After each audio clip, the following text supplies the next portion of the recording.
eu sou a Mika com 3 N's no final, e hoje eu tô aqui com o Michel Aroca pra falar sobre Loki. Olá, Michel, Mika! que felicidade ter você aqui na nossa cobertura do 3º episódio de Loki, minissérie da Disney Plus, que sai toda quarta-feira, mas aqui a gente faz a nossa cobertura Mimican às sextas-feiras, toda sexta, 6 da tarde, tem vídeo nos 2 canais, né, Michel? Exatamente, Mika. Eu que tô muito feliz de estar aqui nesse canal crocante, cremoso e maravilhoso para essa série que a gente está adorando. Então não perca a cobertura Mimican, review do episódio aqui no canal da Mikan e logo mais, na sequência, teorias malucas no Série Maníacos pra gente debulhar e fervilhar de ideias. Talvez não aconteçam, mas é legal de trocar ideia do mesmo jeito. Ah, é muito legal especular junto. E lembrando Sim. que os vídeos eles sempre saem no modo estreia do YouTube, que tem chat ao vivo, então vocês podem interagir aí no chat. Inclusive, se você estiver vendo ao vivo, comenta aí. Eu sou a Sylvie. E assim que terminar esse, a gente já corre lá pro chat do vídeo do Michel, que vai estrear logo depois daqui. Mas então vamos lá. Esse episódio se chama Lamentes, que é o nome do lugar pra onde eles vão, que é uma lua habitável do lado de um planeta, né? A lua se chama Lamentes 1 e essa lua vai ser destruída porque o planeta explode. Então eles estão exatamente naqueles momentos pré-apocalipse que a variante costumava se esconder, né? Exatamente, né? Ela já até conhecia, porque ela já tinha mapeado esses eventos apocalípticos para poder se esconder. Por isso que quando eles caem lá, ela sabe exatamente onde eles estão. E uma coisa que eu acho legal é que, assim, confirmou o que a gente tinha falado no episódio passado, que era um spoiler da tradução, né? Que a personagem já estava identificada como Sylvie. Sim. Ela não era chamada de Lady Locke e tudo mais. E a gente tava esperando isso se confirmar mesmo. Finalmente rolou essa confirmação. Então acho que é legal trazer quem é essa personagem? Porque é uma personagem que existe nos quadrinhos, só que de uma forma diferente. Então eles meio que pegaram e misturaram algumas coisas dos quadrinhos, sabe? É uma coisa que eles já fazem bastante nessas séries da Marvel, né? Em WandaVision teve isso, Falcão e Soldado Invernal também. Eles trazem elementos dos quadrinhos e tentam adaptar para as séries, né? Nos quadrinhos, a Sylvie é uma coisa até meio bagunçada lá. Ela passou por um monte de coisa, mas basicamente, dos quadrinhos, ela era uma menina normal, uma humana, que ganha poderes graças ao Loki, como Lady Locke. E mais tarde ela até passa a se tornar ali membro de um supergrupo. Inclusive isso pode acontecer. Eu não duvido nada que eles levem a Sylvie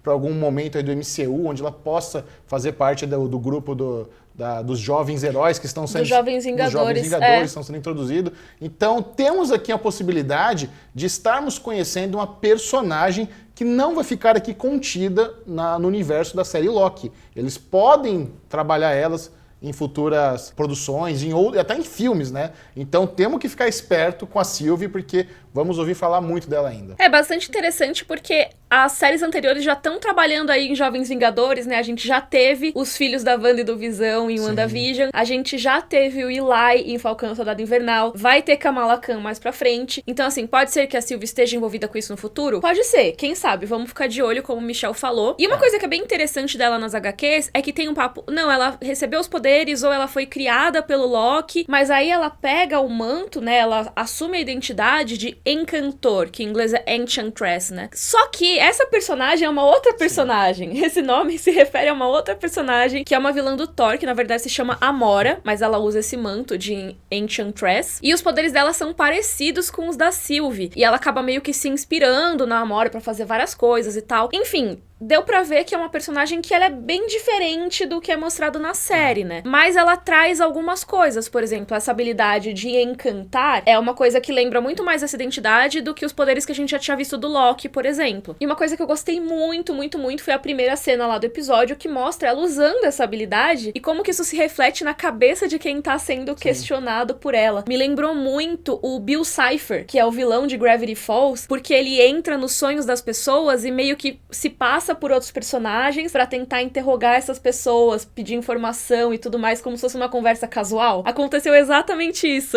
É como se fosse um Inception mágico, basicamente, né? Ela também tá ali meio que criando um sonho, tentando retirar informações e tal. É bem legal a forma como eles mostraram isso. Com certeza, e a gente vai falar um pouco mais dessa cena da memória da comandante e tal daqui a pouquinho, mas uma coisa que eu acho legal já trazer da Sylvie aqui é a questão do nome, porque o Loki, ele identificou a Sylvie como uma versão dele mesmo, né? Então eles ficam falando, quem é a versão superior, quem é a versão inferior e tal. E ele chama ela pelo nome dele, só que a Sylvie repete várias vezes, ela já tinha falado no episódio anterior que não é pra chamar ela por esse nome. nome. Ela não quer, não sei o quê. E a Loki, então qual é seu nome, caramba? Aí, é Sylvie. E aí ele passa a chamar ela de Sylvie. Só que uma coisa bem interessante é que ela fala, eu não uso mais esse nome, eu não sou mais Loki. Isso me lembrou muito um conceito que existe quando se refere a pessoas trans, que é o conceito do dead name, que é o nome morto. Que é aquela coisa que é super indelicada que as pessoas fazem, que é chegar pra uma pessoa trans e falar, mas qual é o seu nome de verdade? Que seria o nome que a pessoa recebeu no nascimento ou em algum outro momento e tudo mais, mas que já não usa um outro nome e as pessoas acabam perguntando, sendo bastante invasivas. Isso é uma coisa que é um tabu pra você falar pra uma pessoa trans. E a maneira como a Sylvie reagiu à menção do nome, eu achei um pouco parecida com essa vibe, sabe?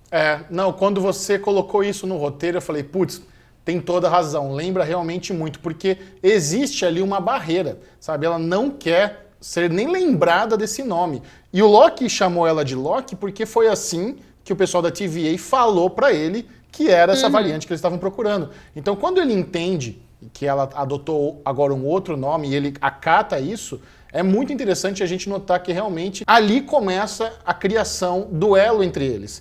Porque esse é um episódio muito de diálogos, né? O que o Loki adora fazer? Toque-toque. O negócio dele é falar. Então, quando eles falam bastante sobre o passado deles um para o outro, eles começam a se conhecer melhor, isso acontece principalmente depois que ele realmente acata o nome que ela pediu pra ser chamada, sabe? Isso é muito importante. É bem legal como eles trouxeram isso pro roteiro da série. Eu achei legal também porque ele não questiona a identidade dela, ele simplesmente, beleza, é Sylvie? Então bora. E até ele chama ela, Sylvie, vem, não sei o quê. Então assim, é isso, seu nome é esse, beleza, vou te chamar só desse jeito. Eu até pedi ajuda no Twitter pra alguns seguidores trans que eu tenho e tudo mais, eu conversei com uma seguidora, e a gente não pode cravar que a Sylvie seja trans, porque não foi mencionado se ela era designada por outro gênero antes, entendeu? Então a gente só conhece ela dessa forma. Ela pode ter sido designada mulher ao nascer e usava aquele nome, só que depois deixou esse nome, essa identidade pra trás e passou a se identificar só como Sylvie. É uma possibilidade. Ou pode ser que essa mudança, esse abandono do nome anterior também possa ter a ver com o gênero. A gente talvez vá saber disso mais pra frente, né? Então não dá pra dizer a Sylvie é uma personagem trans, mas o uso do dead name normalmente é muito relacionado à interação de personagens trans nas séries e filmes e tudo mais. Então,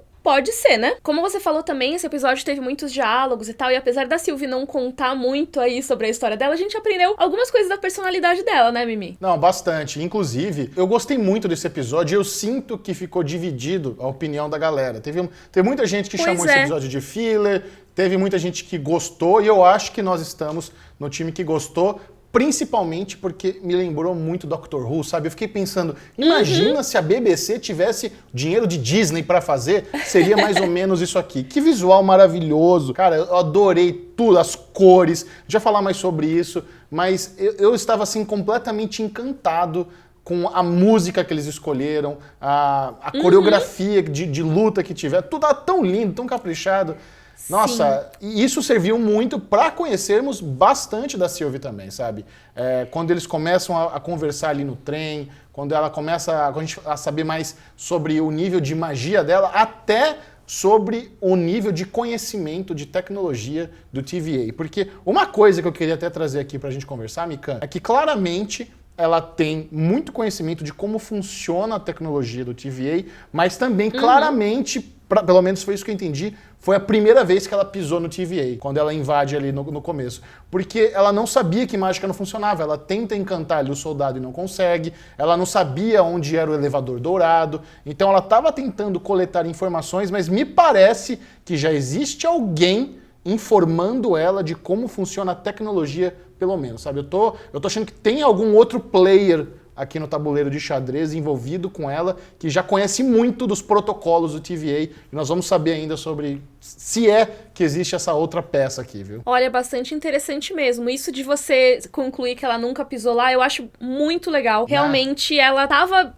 tentando se situar ali, e por exemplo, quando ele interroga, ela pergunta como eu acho o elevador, aí fala, é dourado, que é uma coisa assim, a gente vê o Loki e o Mobius no elevador dourado no primeiro episódio, quando ele tava chegando lá pela primeira vez, então talvez não seja uma coisa tão difícil assim de achar pra quem tá lá dentro, né? Eu não acho que ela seja uma insider ou algo assim, o que é bastante curioso, porque a gente até tinha pensado, talvez ela tenha sido exatamente igual ao começo do Loki na série, começou a trabalhar lá e aí se rebelou. Não parece o caso, até porque ela fala que ela passou a vida sendo caçada por esses fascistas oniscientes, eu não lembro exatamente o que ela fala sobre a TVA e tal, então ela provavelmente acabou angariando conhecimento sobre a TVA ao longo dos anos aí, mas não trabalhou diretamente com eles como a gente especulava, né? E esse episódio eu entendo muito quem chamou de filler, porque se você for parar pra pensar, Exato. ele foi um desvio no plano principal pra que eles pudessem carregar o temp pad e tudo mais, então foi meio que realmente um desvio do plano da Sylvie. Mas eu acho que as pessoas precisam entender que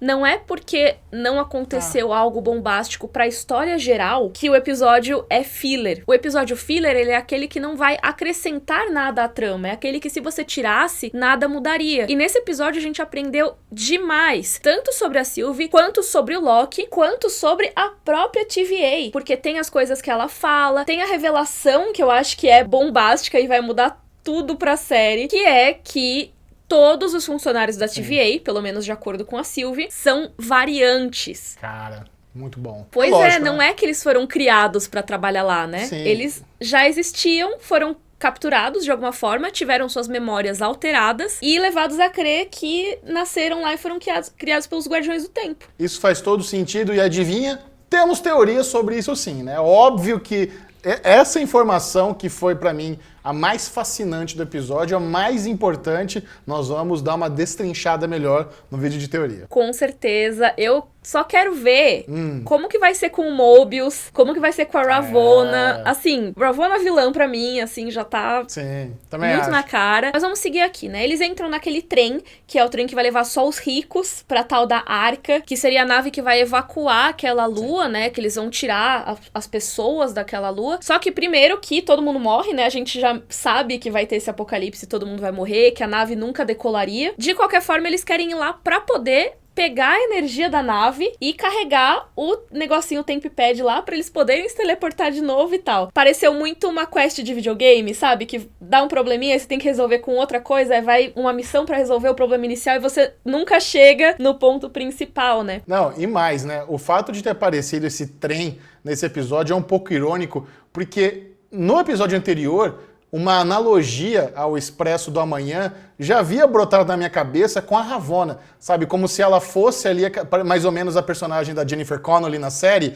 que meio que mantém a aura de controle, mas esse controle já não existe mais. E aí eles entram no trem também só dos ricos. Putz, é impressionante como um pensamento que me veio na semana passada, agora é com o trem, mais uma vez, bombando de Expresso do Amanhã na minha cabeça aqui. Total vibes Expresso do Muito. Amanhã. É isso, né? Um mundo apocalíptico, a única salvação é o trem e só os... Não é que só os ricos entram, mas assim, principalmente Tem os vantagem, ricos entram é. e tal. E eu já tava nesse momento pensando, é isso, eles vão tentar roubar a fonte de energia lá e eles vão meio que ser o motivo pelo qual essa nave não decola. Então, assim, eles vão pegar, sugar a energia de todo mundo e vão, talvez, alterar. Aí, depois, quando eles falaram, vamos tentar sequestrar essa nave e fazer ela decolar de qualquer forma, eu pensei, putz, aí eles vão alterar o fluxo do tempo e aí a TVA vai vir atrás deles e tal. Mas, no fim das contas, não foi isso que aconteceu. Eu achei interessante esse final aí. Teoricamente, eles não têm o que fazer ali. Eles têm que esperar um Deus Ex Machina, né? Que eu acho que vai ser o Mobius pra salvar eles.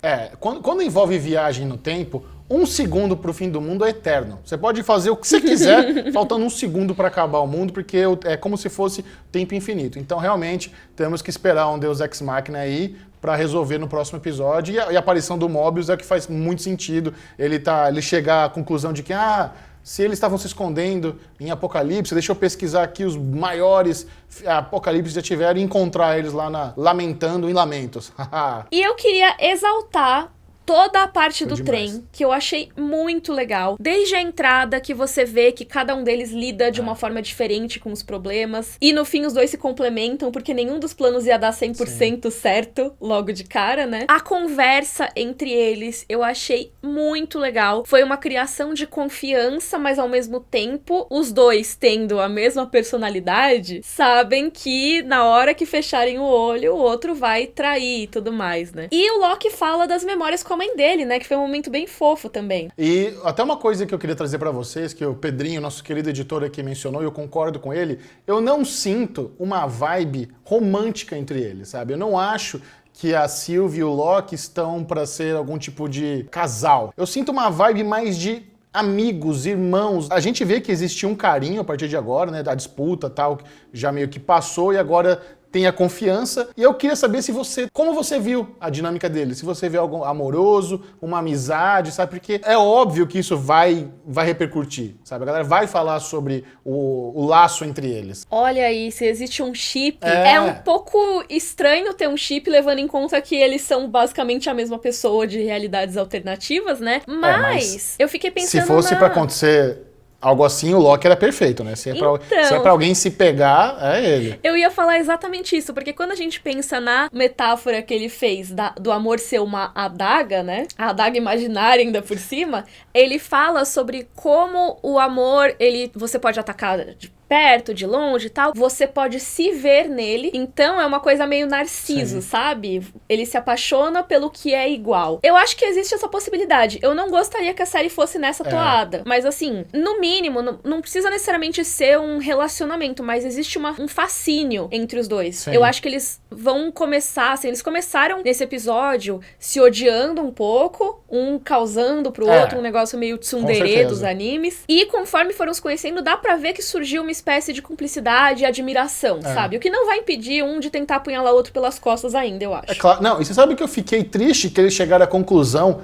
que a metáfora da adaga imaginária é ruim, porque eu achei boa a metáfora. Eu falei, caramba, ele foi falando, eu comprei tudo, é verdade. Amor é isso, sabe? Super comprei essa metáfora. É isso, eles acham ruim, mas a gente pode achar boa, né? E eu achei legal falarem sobre a mãe do Loki, primeiro porque a gente descobriu também sobre o background da Sylvie. A gente viu que ela também foi adotada. Não se fala, né, se foi em Asgard exatamente, mas assim, dá a entender um pouco, porque depois o Loki canta a música de Asgard e dá pra ver que ela fica meio chocada, meio emocionada ali, pareceu que ela tava meio tocada pela música, que também, assim, ela poderia ficar tocada só porque foi muito lindo mesmo. Eu achei esse momento muito fofo. E o Tom Hiddleston me surpreendeu porque eu não sabia que ele cantava. O que esse homem não faz bem, né, Mika? Então, ele cantar bem, fiquei zero surpreendido. Pelo amor, que homem. Cantou bem em norueguês. Olha isso. É muito talento. Que, assim, é asgardiano, né, fala na legenda, mas eu vi algumas pessoas na internet falando que dava pra reconhecer aí as palavras em norueguês. Faz sentido, né, mitologia nórdica e tudo mais. Mas então dá pra imaginar que a Sylvie reconhece essa música de casa, pode ser, ou ela só tá tocada pelo momento e tal. Mas eu acho muito provável que os dois tenham essa origem parecida, os dois foram adotados, só que teve algumas mudanças de circunstâncias ali. A Sylvie soube logo de cara que ela era adotada. O Loki descobriu só daquele jeito que a gente viu nos filmes do Thor, né? E a Sylvie mal se lembra da mãe dela. Ela fala que ela foi caçada pela TVA e tudo mais. Sim. Então eu imagino que como ela vivia numa linha do tempo que era considerada profana pela TVA, eles já tentaram matar todo mundo e ela deve ter sido a que sobrou, sabe? Ela pode ser uma sobrevivente de uma daquelas time bombs lá que reseta tudo, né? Eu acho possível. E aí ela foi tentando sobreviver como podia, deu o seu jeito lá e tal. Mas eu gostei demais, assim, desse momento no trem. Todas as falas eu achei interessantes. Eu gostei muito da conversa que confirmou o Loki como bissexual, canonicamente, no universo cinematográfico da Marvel. O que é uma coisa que,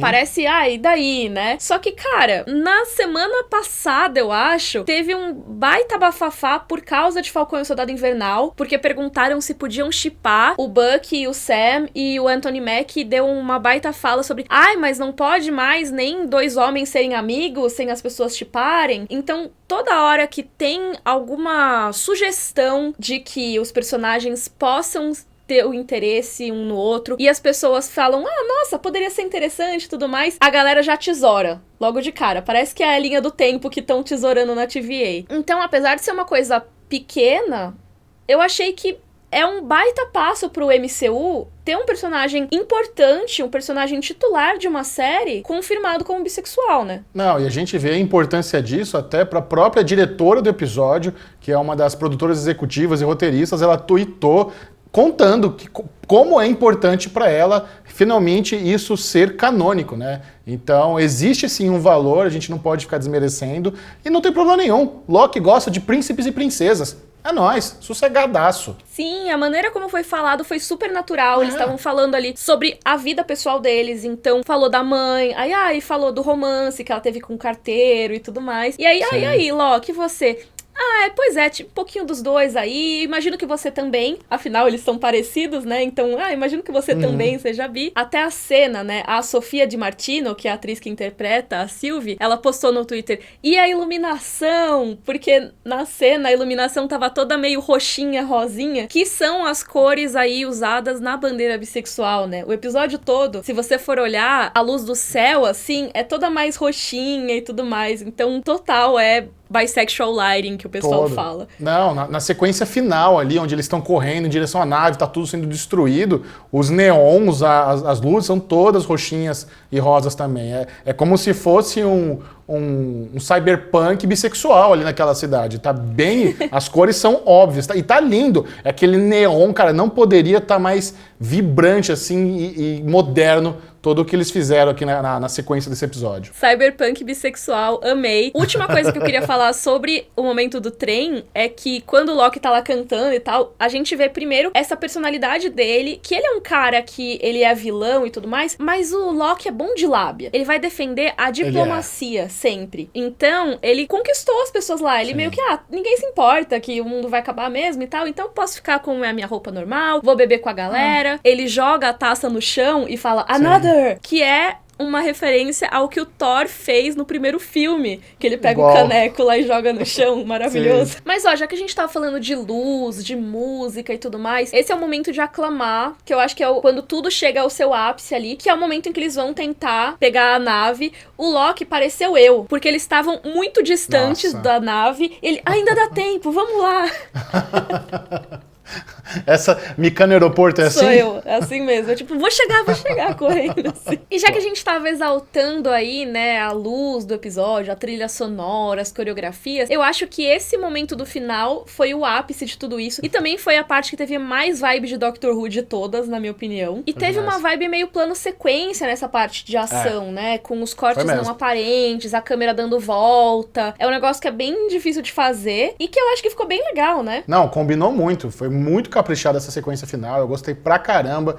Muita gente até estranhou quando o Loki segura, né, o prédio caindo lá com a telecinese dele, sabe? Nossa, é uma demonstração de poder ali que a gente talvez não tinha visto antes. Ele já usou a telecinese antes, mas daquela forma como tá caindo um prédio inteiro e ele segura, né, só daquela peitadinha dele lá, pô, ficou muito bom. Nossa, eu gostei demais. Eu acho que a parte de ação foi muito legal em geral. As coreografias me chamaram muita atenção, teve muita interação com os poderes deles, né? Como você falou do Loki segurando o prédio. Mais cedo também, quando eles estavam no começo ali do apocalipse, na parte da tenda de mineração, que o Loki vai se teleportar pra trás da Sylvie. E uma coisa nessa parte final que eu gostei muito, que eu acho que quando a gente fala de coreografia de luta, a gente não fala só de ser uma cena de ação boa, né? As coreografias mais legais são as que também colocam personalidade. E uma coisa que eu achei muito legal nesse finalzinho é que tem uma hora em que o Loki e a Sylvie têm a mesma coreografia. Eles mostraram que esses personagens, nesse momento da adrenalina, podem pensar igual. Eles dão uma bloqueada e dão a mesma giradinha. A sincronia, né, de luta deles é idêntica, e isso diz bastante também, é bem legal. Então, apesar de algumas pessoas não terem curtido esse episódio, até agora foi o meu preferido da série. Eu acho que ele trouxe muita coisa bacana. Não, foram informações importantíssimas. Foi um episódio visualmente deslumbrante, tivemos a melhor coreografia de ação até agora. Não tenho que não gostar desse episódio, eu fico indignado com as pessoas que não gostaram. Pois é, curti demais, assim, e eu tô muito animada pra ver o que vai acontecer nos próximos, né? A gente já chegou na metade da série. Quer falar? Dá pra acreditar, estamos na metade já, moça. Caramba. Ah, é muito curtinho, né? Agora eu queria mais. Eu queria uma temporada de Doctor Who inteira do Loki. Mas, ó, agora a gente vai lá pro canal do Michel pra falar de teorias. Tem muita teoria legal que surgiu a partir desse episódio. Teorias antigas que a gente vai reformular com base nas informações novas, né, Michel? Exatamente, né? Tem um update de algumas ideias que a gente formulou e tem uma bem doida com uma informação que foi jogada e que pode ter passado batido, mas que cabe aqui pra gente juntar tudo. A gente não deixa passar nada aqui. Ó, deixa aqui nos comentários o que você achou desse episódio, se você achou que foi filler, se você achou que foi legal, se você achou que a representatividade bi foi da hora. Foi da hora, né? Comenta aqui embaixo. E o link pro vídeo do Michel já tá disponível aqui na descrição ou aqui no chat ao vivo, tá pinado se você estiver por aqui. Se você gostou, por favor, curte o vídeo, assina o canal. Um beijo e até a próxima. Tchau.